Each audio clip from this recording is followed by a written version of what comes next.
আজকে আমি ওল ডাঁটার তরকারি করব। এইটা ওল ডাঁটাটা নিয়ে নিয়েছি, এই কটা কুচো চিংড়ি নিয়ে নিয়েছি, আর রসুন আদা জিরে বেটে নিয়েছি, এই পেঁয়াজটা আর এই কটা কাঁচা লঙ্কা। এবার এগুলোকে একটু ছাড়িয়ে নিয়ে কুচো কুচো করে কেটে নিয়ে কড়ার মধ্যে সিদ্ধ করতে দেবো।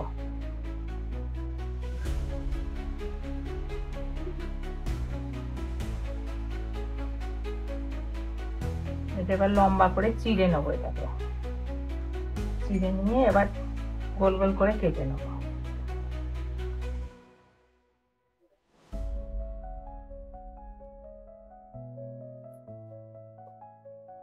এরকম করে ছোট ছোট করে গোল গোল করে কেটে নেবো।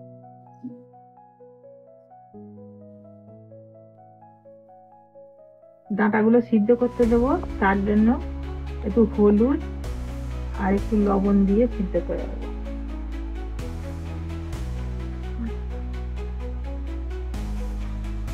কড়াইয়ের মধ্যে তেল দিয়ে দিয়েছি, ওল ডাঁটাগুলো সিদ্ধ করা হয়ে গেছে, এবার এগুলো ভেজে নেব তেলের মধ্যে দিয়ে।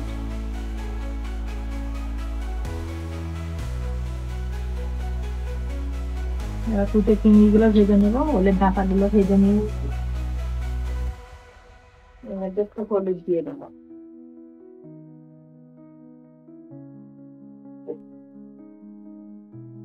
মাখানোই আছে।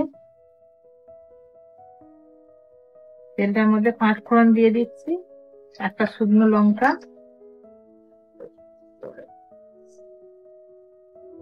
রসুনটা দিয়ে দিয়েছি। রসুনটা একটু লাল মতো হলে এবার পেঁয়াজ গুলো দেবো।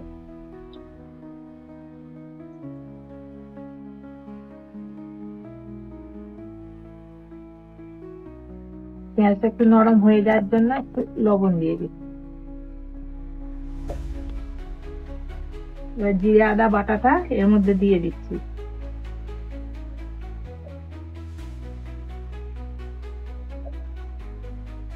একটু হলুদ গুঁড়ো আর ঝালের জন্য একটু লঙ্কা,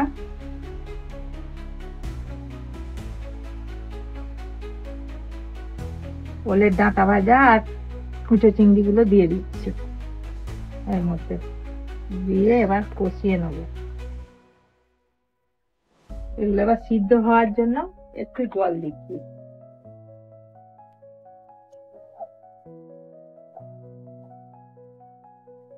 পরিমাণে অল্প একটু চিনি দিয়ে দেবো, 2-4টে দানা। এর মধ্যে গরম মশলা একটু দিয়ে দেব, দিয়ে একটু নেড়ে চেড়ে নেব। এর মধ্যে কাঁচা লঙ্কা দেবো। এটা ওলের ডাঁটা কুচো চিংড়ি দিয়ে দেখতে খুব সুন্দর লাগছে, খেতেও খুব সুন্দর হবে, একটু মিষ্টি মিষ্টি ঝাল ঝাল, খেতে খুব ভালো লাগবে শুকনো ভাত দিয়ে।